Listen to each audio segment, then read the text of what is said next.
Yeah.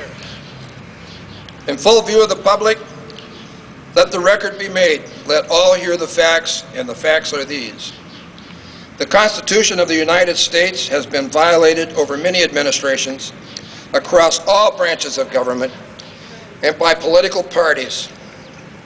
Each and every violation of the Constitution has a devastating and undermining effect on our economy, our people, our families, our way of life, our national reputation, our prosperity, and our future. For decades, our government has been meddling in the internal affairs of other countries without any constitutional authority, causing foreign nationals to direct their hostilities toward us, which has given us a war on terror and a growing police state. That is repugnant to the Fourth Amendment and the general welfare of a free people. Amen. For decades, our government had undeclared wars in violation of the War Powers Clauses of Articles 1 and 2. The government is now gifting and lending public money and credit to private corporations for decidedly private purposes. This is corporate welfare without any constitutional authority whatsoever. Yep. We have a fiat currency in violation of the money clauses of Article 1. Yep. Our government has been emitting trillions of dollars worth of bills of credit through or under the auspices of the Federal Reserve System in violation of Article 1. Yep. And the Fed. And the Fed. Woo! Our government has been incurring trillions of dollars worth of debt for the payment of expenditures for programs and activities that are not enumerated in Article 1 and therefore are not authorized by the people. That's right. Our government has fraudulently certified that the 16th Amendment, bringing us the quote-unquote income tax, was ratified and was imposed in violation of Article 5. Yep. This is a direct, unapportioned tax on labor in violation of the taxing clauses of Article 1 and a judicial system that refuses to consider the evidence in violation of Article 3. That's absolutely right. For decades, we have had unenforced immigration laws in violation of that mandate, plainly worded in Article 2, that requires the President to faithfully execute all laws passed by Congress. We have a President whose father was not an American citizen, in violation of Article 2. Our government is counting our votes in secret, as all machines do, in violation of our constitutional right not only to vote, but to know that our votes are being counted accurately. That's correct. We have an absence of well-regulated state militias, and we have federal gun control laws, all in violation of the Second Amendment. Damn straight.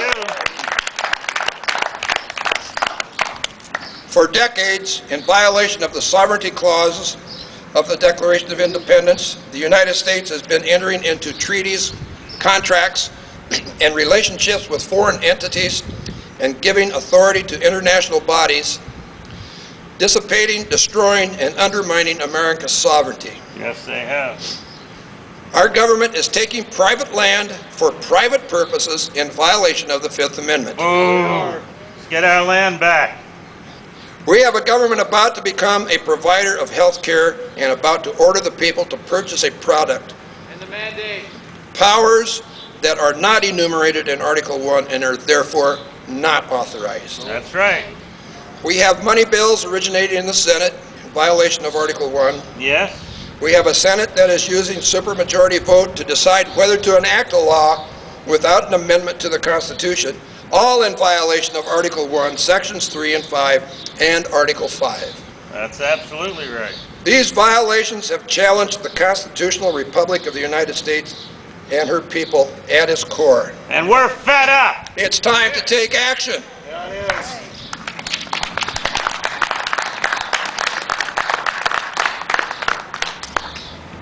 First, the delegates of Continental Congress and now the Americans from each of the 50 states are signing the Articles of Freedom pledge in an effort to see if there are millions of us who are ready to take our stand.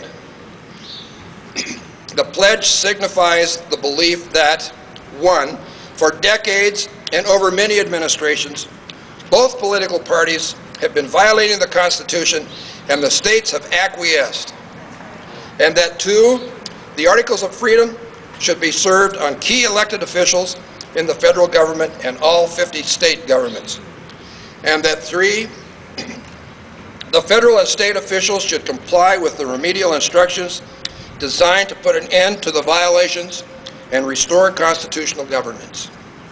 And if the government officials refuse to comply, the people shall engage in a nationwide, well-organized, proactive, nonviolent series of civil actions, including economic sanctions if ultimately necessary, to peaceably procure relief they are entitled to under our system of governance. Today, we have the opportunity to take the pledge together here and across America. Please join me, if you care, to take the pledge. I'll give you a few moments to read over the pledge. No, not at all.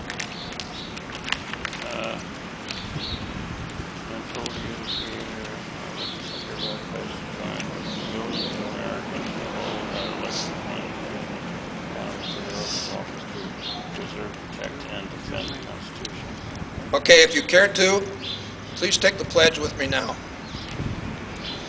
In full view of the Creator as my witness, I hereby pledge to join with millions of Americans to hold our elected and appointed officials accountable to their oath of office, to preserve, protect, and defend the Constitution for the United States of America.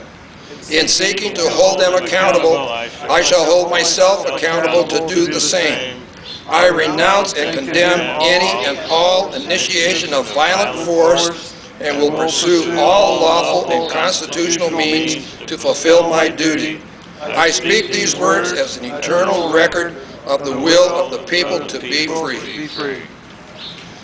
Thank you, and I encourage all of you to go to your computers and go to the website www.articlesoffreedom.us and take the pledge on the computer.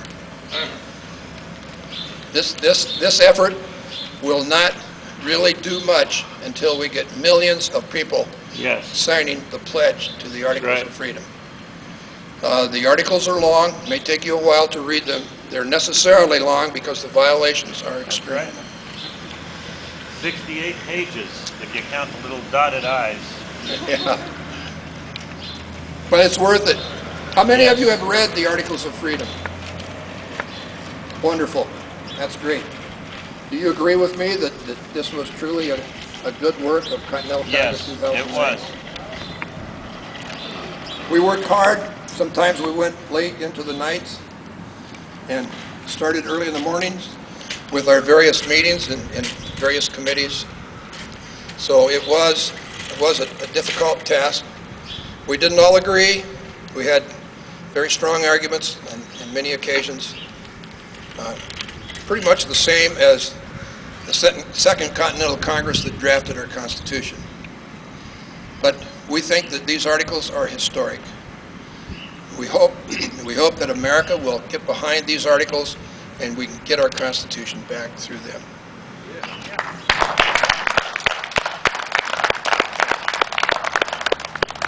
The following elected officials from the state of Montana are being served with the Articles of Freedom today. Senator Max Baucus. Boo.